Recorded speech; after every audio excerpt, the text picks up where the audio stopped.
Hi everyone, welcome to another video of Cucumber Tips and Tricks series. So in this video we'll see and discuss about this default data table entry transformer. So if you remember, it is related to data table transformation because we have this from the name it is pretty clear that it is related to data table. And previously in our last to last video we discussed about this data table type annotation, which basically takes the whatever the entries, the map we are defining within our feature file. For example, this is one map information where we have, so first row is the key, right? And then corresponding rows are the values of the given keys. For example, uh, one map will be name and TV, where name is key and value is TV. Similarly, price is key and value is 40,000. The other map data will be, here we have name as mobile and price as 20,000. So each of these record will one by one go into the data table type transformation that we have done, and this will happen before the desired results are received here, right? So this data table type annotation is responsible to give us this desired list of product, because each map value that we just discussed will go into that data table type entry. Now, what I have done, for example, say in an application, there can be so many objects. For example, in a retail site, there can be consumer information, there can be product information, order information, there can be supplier information, right? So, in ideal way, like in case you have the straightforward attribute defined here, right, you do not need any kind of customization to create the objects. By customization I mean, for example, there can be a complex attribute like address, and you are giving the whole address by comma separating value. And again, this address is another class, right?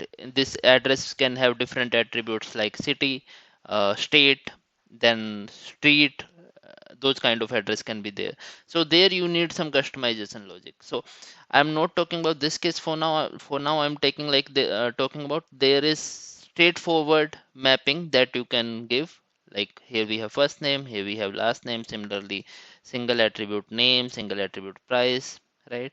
So for this, Cucumber has provided one annotation for which you do not need to define this data table type for each and every object transformation.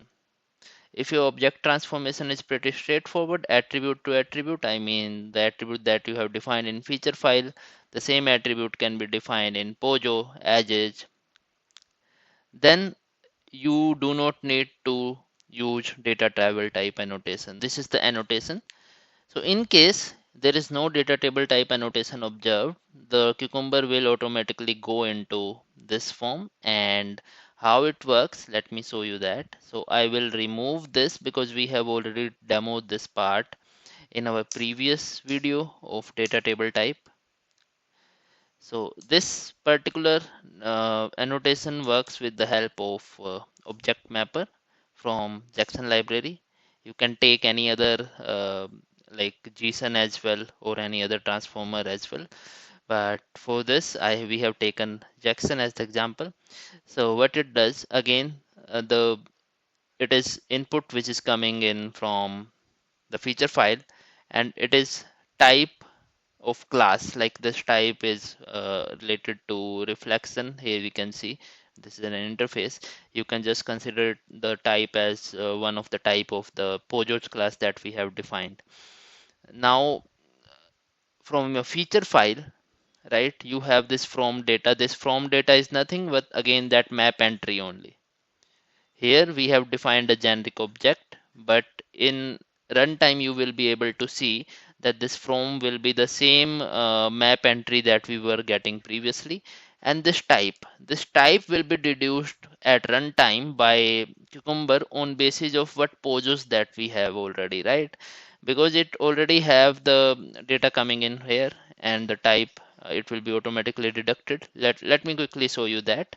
So I have applied a debugger here, right? And I have removed the data table type which we had here, right? And now let me first execute this student related information. Here we have first name and last name. So this will be our, I'm highlighting it. This will be our first map which will be coming in, right? So the from value should be this, and here let me quickly show you. You can see here we have linked has map, first name and last name as we were discussing. Now this type you can already see the to value is class POJO student, right? So Cucumber automatically deduce this here. Now when this code will be executed, you will be able to see. Let me first show you what this convert value from. This is again from the Jackson library only. So what it does, it will give you the object of this particular generic that we have defined here. It takes a Java type. Here we have provided a type. From type you can convert it to the Java type with again the Jackson library itself. You have this construct type which takes the type input that we have already as part of the argument. So we just need to call this particular method. Here we are calling it, and in the end what you will have the desired object. For example, in this case, let me evaluate it for now, and here you will be able to see we have the desired student object. So let me debug it again, and this is now the secondary code. Here you can see first name Rohan, last name Mehra, and again we will have the desired result. So let me execute the whole program. Let me remove it. Yeah, so here we have the student data. Now the same thing is I will execute this scenario again, the next one which is related to product. This time we seen the student. Now we will see the type will automatically be converted into the product information as we have in the form of the product POJO, which here we have name, price, and here we have only taken name and price itself. I need to apply debugger. I removed it. Let me go there, parameter types. Let me debug it now.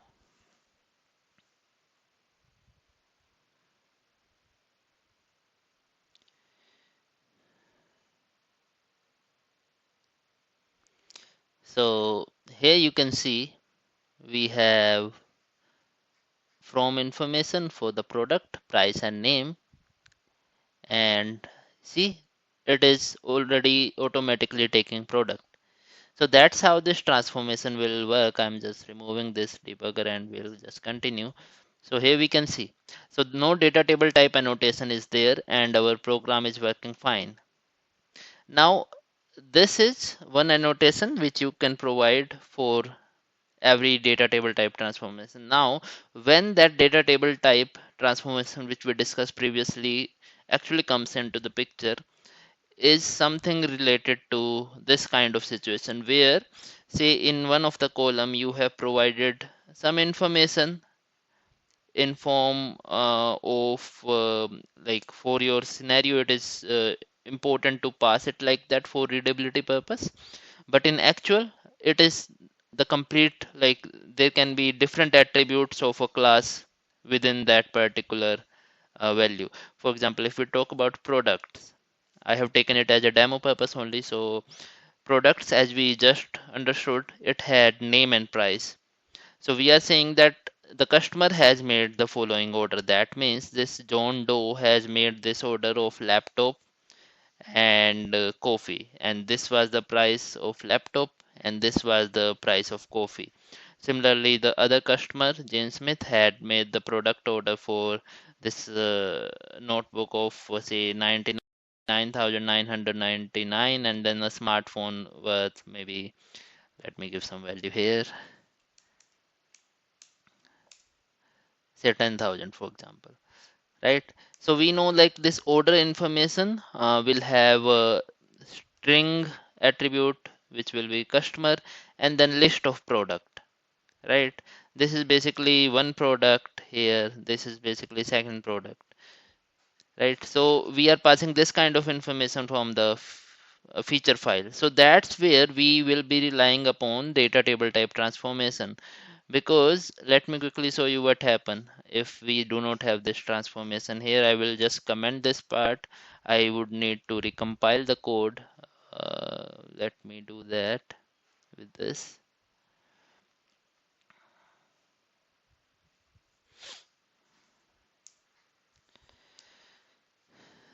So if this data table type annotation will not be there, our program will fail, because that order will not be transformed with the help of default data table type entry transformer. You can see here it failed. Why it failed? It was not able to deserialize this desired type, which is array list of product from string value. So this the value that we passed in the feature file for this scenario, it had this kind of string, but Jackson will not be able to understand it because it needs some attribute and some predefined attribute in your POJO. But if there will attribute is in form of a complete object, and then from your feature file you are having the strings, again you can see here it is each object ideally is splitted by this comma, but this transformation needs to be handled manually. That's why I said, like, for this case we will be relying upon this data table type only. And let me quickly recompile it, because if I will run it from the cucumber scenario, the previously compiled code will be executing.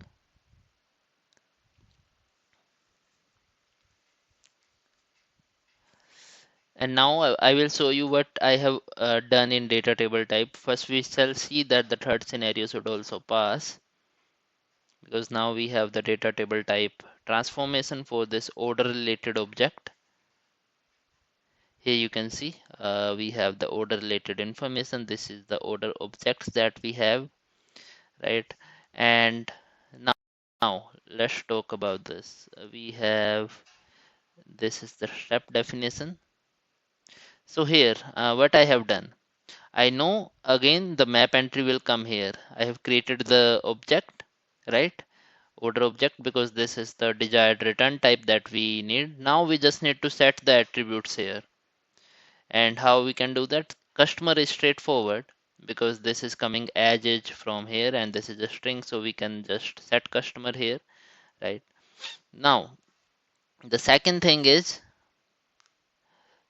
we need list of product, because if you see the order object, it takes list of product, because a customer can make order of multiple products and each product is having a name and the price associated to it. So what we have done, first we need to get all the product which coming in the form of string. Now we will split it with the help of comma. We will have a list of string at this instance.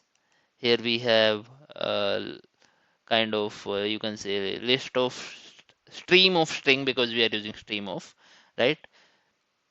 Now for each that comma separated attribute string, we are making this map function which will perform the transformation. Now here the that particular individual product string is getting passed.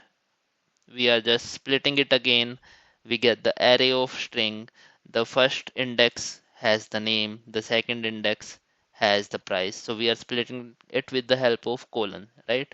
And this colon, you can see here we are passing the colon here, right? So this is some customized transformation that we needed, and that's why we use data table type. And here you can see name is there, price is there, so we just need new product here, right? Something like this. So we return the product instance, and then we had the same kind of thing here as well. So we set the customer already. Then we have the list of product, because here we transformed each string into the product, and in the end we will just collect it into the list of product. And then we just set it with the help of setter, which we have already here with the help of Lombok, right? And in the end we just return this order. So once this will come into the picture, we will have the transformed objects in form of list, and we can carry on. So now let me just apply debugger here and apply debugger here as well. So this time the flow will not come here. Flow will go into the defined like specifically defined transformation logic. Let me quickly show you that. So I executed this with the help of debugger, and let us quickly see. Yeah, you can see. So the code came here, and we can see that. Let me execute it one by one as well. So here we created the order object, and here we set it, and here you will have list of products, you can see, and then you set it as well, and you can see the same thing is happening here only. And then we have applied the debugger in that default data type entry transformer as well, but the code didn't go there because we have the specific data table type annotation defined here, right? So this particular annotation is pretty handy wherever you have the straightforward attribute defined in the feature file, but in case you need to customize the values which are coming from your feature file and form the objects on basis of the customized code, then you need data table type annotation. So that's it for this video, guys, and hope you're liking the content I'm making. Please do like, share, and do subscribe for more such videos, and thank you. See you in the next video.